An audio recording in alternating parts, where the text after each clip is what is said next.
Oke guys, welcome back to Daily Charting with Toshi, di mana kita akan daily chart your favorite cryptocurrencies. Oke, dalam 24 jam terakhir, cryptocurrency market terkoreksi sebesar 0,47%. Dengan total market cap mencapai di 1,18 triliun US dollars. Dengan Bitcoin dominasi meningkat lagi sebesar 0,09% dalam 24 jam terakhir. Tetapi yang sedikit bikin deg-degannya adalah Bitcoin terkoreksi sebesar 0,32% dan kembali trading di 30.198. Ya kalau kita lihat mungkin bang tipis-tipis apa bedanya? Bedanya tuh ada di sini ya, MA20 tembus. Nah, jadi this is bad ya. Semoga saja dalam beberapa hari ke depan bisa kembali di reclaim karena ada kemungkinan bisa drop lebih dalam lagi kalau tidak bisa di reclaim ya. Untuk Ethereum terjadi koreksi juga tapi lebih kecil di 0,18% dan sekarang trading di angka 1864. Sementara untuk BNB terjadi koreksi sebesar 0,72% dan sekarang trading di angka 234. Lalu untuk XRP terjadi koreksi sebesar 0,58% di angka 46 sen. Cardano terjadi koreksi lumayan signifikan di 2%-an dan sekarang trading di angka 28 sen. Untuk Dogecoin terkoreksi sebesar 2%-an juga kurang lebih di angka 0,06. Solana terkoreksi sebesar 1,72% di angka $21 lebih 31 sen.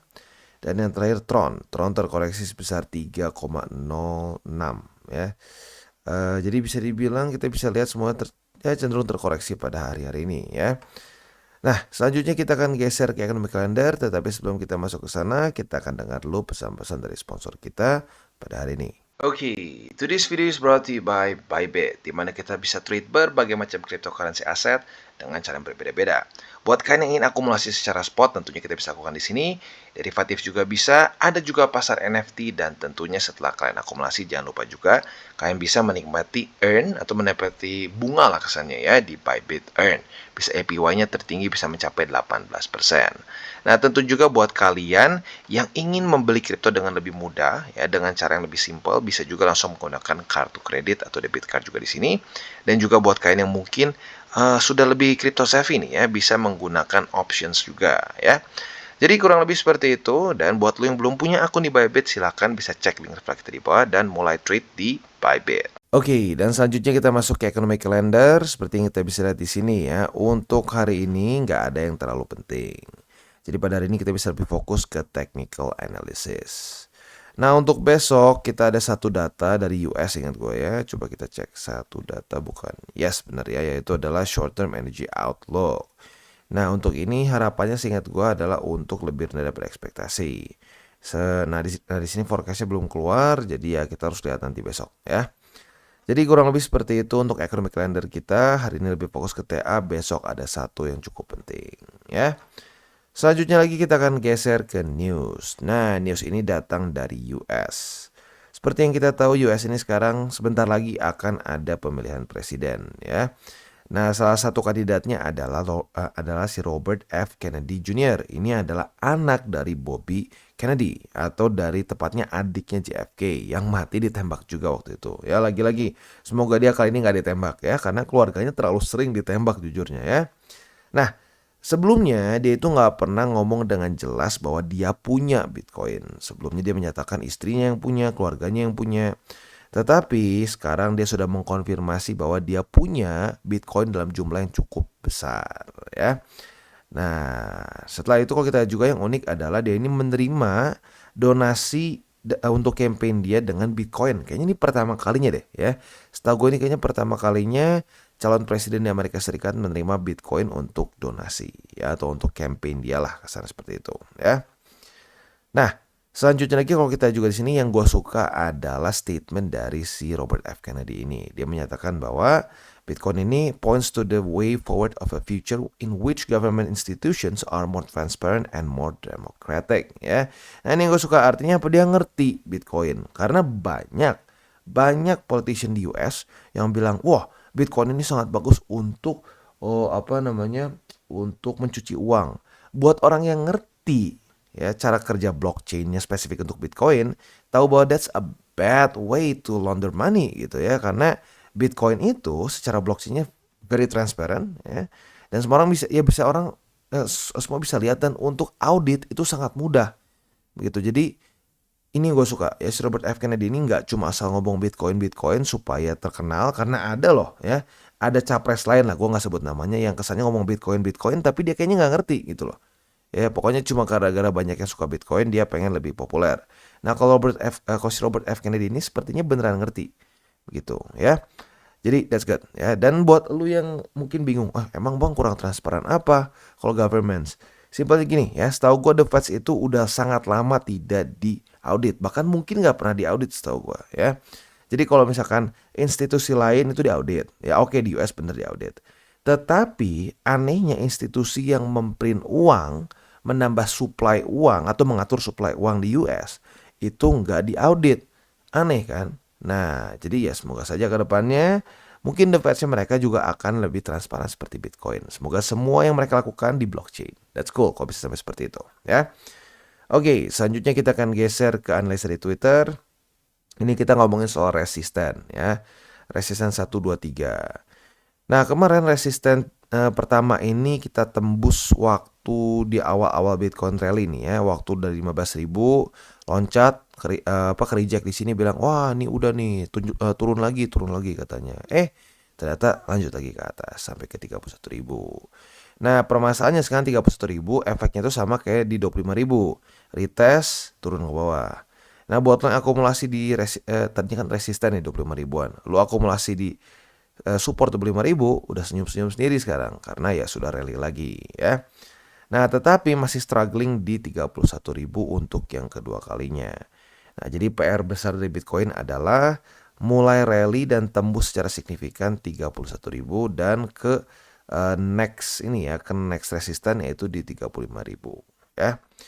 Jadi kurang lebih seperti itu untuk analisa di Twitter. Selanjutnya kita akan geser ke TA kita. Nah, untuk TA kita seperti yang kita bisa lihat di sini ya. Ya, dibilang bagus sih enggak ya, karena MA20-nya tembus. Nah, MA20 ini tembus tentunya ada sedikit bikin deg-degan. Kenapa? Karena kalau kita lihat sebelumnya MA20 ini salah satu support yang bisa dibilang membantu juga Bitcoin rally dengan cukup signifikan dari tanggal 19 sampai ke tanggal 23 Juni kemarin ya. Nah, jadi kalau gue sih mungkin berharap dalam beberapa hari ke depan 29.900 bisa tetap bertahan, kalau bisa mungkin jadi support dan membuat Bitcoin rally lagi sehingga bisa daily close kembali di atas dari MA20 ya. Itu untuk Bitcoin di daily PR-nya seperti itu ya. Nah, selanjutnya kalau kita ngomongin soal yang lebih makronya, kita harus geser ke sini ya. Kita geser ke Bitcoin Index dan kita lihat ke weekly.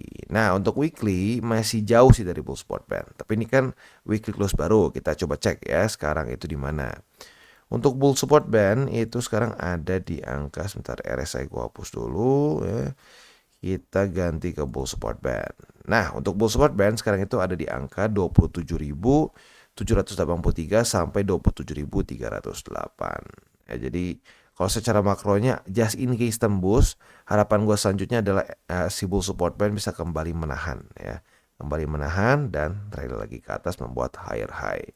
Karena kalau kita lihat ya, buat lo yang nggak tahu, bull support band ini secara statistically speaking it's really good kalau sudah menjadi support ya. Dan kalau sudah benar-benar masuk ke kalau sudah masuk ke bull market yang baru, kita bisa cek di cycle sebelumnya misalkan di sini ya. Nah, kalau kita lihat di cycle 2016 sampai 2000 berapa nih? 18, kita bisa lihat ya, dia selalu menjadi support yang bagus ya. Jadi akumulasi di sini, TP di sini, akumulasi lagi di sini, TP di sini dan seterusnya. Ya, jadi lagi-lagi penekanan gua adalah si bull support band ini semoga saja bisa kembali menahan si Bitcoin apabila dia sampai memutuskan untuk koreksi sampai ke angka 27 ribuan ya. Oke, jadi kurang lebih seperti itu untuk Bitcoin. Selanjutnya kita akan geser ke indeks dolar. Untuk indeks dolar kita bisa di sini kondisinya kembali meningkat ya. Yes, mulai meningkat lagi sedikit. Tapi nggak apa ya. Sekarang harapan gua adalah kalau sampai dia retest ke MA20 bisa ke reject ya. Retest 1, retest 2 ke reject. Dan lanjut membuat lower low dan daily close di bawah dari 102,05 ya. Itu untuk PR dari indeks dolar. Jadi kurang lebih seperti itu untuk makronya pada hari ini. Selanjutnya kita akan geser ke buy limit. Tetapi sebelum kita masuk ke buy limit, seperti biasa gua akan disclaimer dulu. bahwa semua konten dari Toshi Crypto Indonesia ini bukanlah financial advice. Ini semua bentuknya adalah edukasi ya. Lalu bagaimana cara untuk mendukung TCI? Ada banyak caranya. Lo bisa like our video, bisa share our video, atau juga bisa menggunakan link referral kita di bawah. Dan buat lo nih, mungkin yang sedang mencari hardware wallet, lo bisa pertimbangkan untuk beli di Encrypt. Kenapa? Karena Encrypt ini adalah authorized reseller dari berbagai macam brand di sini ya, seperti SafePal, Cool Wallet, ada Ballet, ada OneKey, ada Trezor dan seterusnya. Jadi buat lo yang tertarik untuk punya hardware wallet, bisa pertimbangkan untuk beli di sini karena mereka sekali lagi adalah authorized reseller. Jadi lo nggak perlu lagi deg-degan mikirin, aduh bang, ini kira-kira asli nggak ya bang? Aduh bang, nanti ini compromise nggak ya?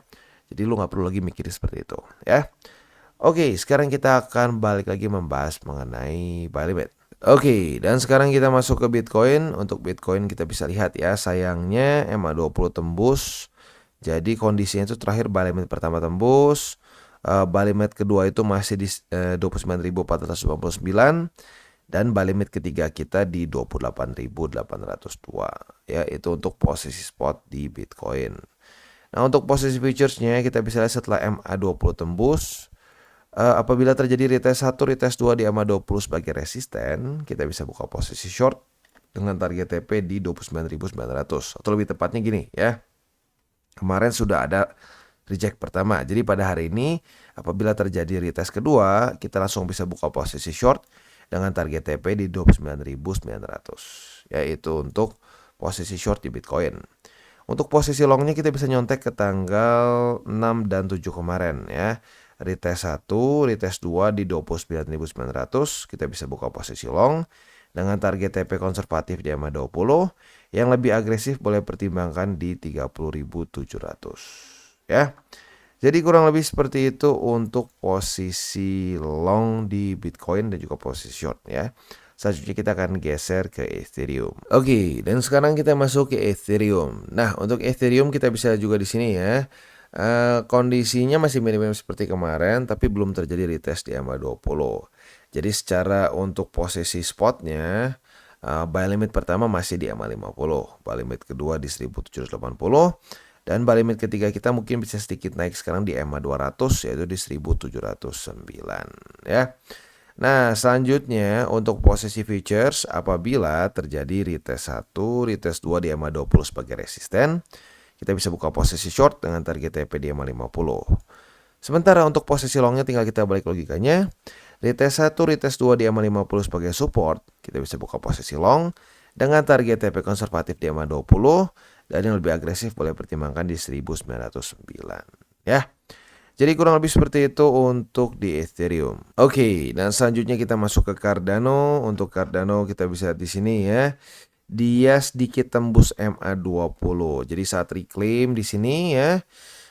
Sayangnya tanggal 9 Julinya jebol lagi ke bawah. Jadi untuk buy limit ya, buy limit secara spot MA20 masih belum bisa dipakai. Buy limit kedua di 26 sen dan buy limit ketiga di 25 sen ya. Itu untuk posisi spot di Cardano. Untuk posisi futuresnya kita bisa lihat di sini dia sudah mau retest ke MA20 sebagai resisten.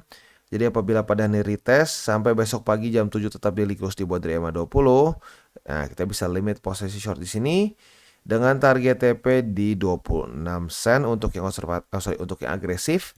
Buat yang konservatif boleh di sini ya di 27 sen, kita bikin aja yang baru. Boleh di 27 sen. Buat yang medium mungkin boleh di sini ya, tapi ini sedikit nanggung sih sebenarnya. Tapi nggak apa. Ini gue masukinnya ke TP medium 26 sen ya. Itu untuk posisi shortnya. Untuk posisi longnya kita tinggal balik saja. Retest 1, retest 2 di 27 sen sebagai support seperti di sini. Kita bisa buka posisi long dengan target TP kita di MA20. Oke, dan sekarang kita masuk ke Matic. Dan untuk Matic kita bisa lihat ya, dia kemarin cukup berhasil, bahkan dia berhasil mereclaim 68 sen ya, dan hari ini sedang berusaha untuk dipertahankan sebagai support ya. Nah, maka dari itu karena berhasil reclaim di 68 sen, buy limit kembali aktif ya. Buy limit pertama kembali aktif di 68 sen. Lalu buy limit kedua sekarang jadi di MA20 dan buy limit ketiga kita di 64 sen. Yaitu untuk posisi spot di Matic. Untuk posisi futuresnya, apabila besok pagi jam 7 daily close dari Matic masih di atas dari 68 sen, kita bisa langsung pertimbangkan untuk limit posisi long di sini dengan target utama kita atau target TP utama kita di upper band, which is itu di sekitar 70 sen ya. 71 lah sebenarnya lebih tepatnya ya, bukan 70. Oh, 70 di sini, 71. Itu untuk posisi long. Untuk posisi shortnya, apabila Matic gagal mempertahankan 68 sen sebagai support, kita bisa pertimbangkan posisi short di sini. Retest 1, retest 2. Nah, target TP bisa di EMA 20 untuk yang konservatif. Yang agresif boleh pertimbangkan di 64 sen. Oke, dan sekarang kita masuk ke Solana. Untuk Solana kita bisa lihat ya, buat yang lu sudah buka posisi short sesuai dengan pembahasan kita, harusnya sih udah kena target TP sekarang ya, karena weeknya udah mencapai ke $20 lebih 80 sen ya. Tapi sebelum kita masuk ke sana, posisi spot dulu. Untuk retest pertama terjadi di buy limit pertama, yaitu di $20 lebih 80 sen. Buy limit kedua itu di EMA 200 dan buy limit ketiga adalah di EMA 20, tepatnya di $18 lebih 57 sen ya. Nah, untuk posisi future seperti yang gue sudah tadi katakan di depan ya, kita sudah kena target TP harusnya karena sudah terjadi retest 1, retest 2 sejak tanggal 7 dan 8 Juli kemarin. Target TP-nya di $20 lebih 80 sen sudah kena, artinya kita sudah mengantongi profit sebesar 4,5%. Not bad ya. Nah, untuk posisi longnya tinggal kita balik logikanya. Apabila besok pagi jam 7 tetap daily close di atas dari $20 lebih 80 sen atau struktur ini tepatnya ya, kita bisa pertimbangkan untuk limit posisi long di sini. Kalau dia kena lagi atau terjadi konfirmasi, kita langsung bisa buka posisi long dengan target TP utama kita di $21 lebih 84 sen ya. Jadi kurang lebih seperti itu untuk DCWT kita pada hari ini. Seperti biasa gue ingatkan, jangan pakai uang panas dan jangan over leverage. Yang terakhir, berpikirlah untuk jangka panjang, spesifiknya untuk kripto ya. Dan untuk hari ini gue ingatkan juga nggak akan ada yang terlalu penting secara ekonomi kalender, tetapi besok ada satu ya. Oke guys, jadi itu adalah akhir dari segmen DCWT kita pada hari ini. Dan jangan lupa bagi kalian yang merasakan manfaat dari segmen ini, jangan lupa untuk share ke teman-teman kalian. Dan apabila lu pengen mensupport channel kita, ya TCI, jangan lupa untuk menggunakan link referral kita di bawah. Nggak wajib ya, tetapi apabila lu menggunakan link referral kita di bawah, ada macam-macam ya, dari Bybit, Huobi, Maxi, toko kripto, dan banyak lagi ya. Ya, walaupun nggak wajib, tapi kalau menggunakan link referral kita, lu secara langsung membantu perkembangan dari TCI. Dan satu lagi, jangan lupa juga untuk join Telegram group kita, di mana kita bisa ngobrol-ngobrol santai mengenai dunia cryptocurrency secara dua arah. So, jangan lupa untuk like, subscribe, klik the bell icon, and see you on the next video.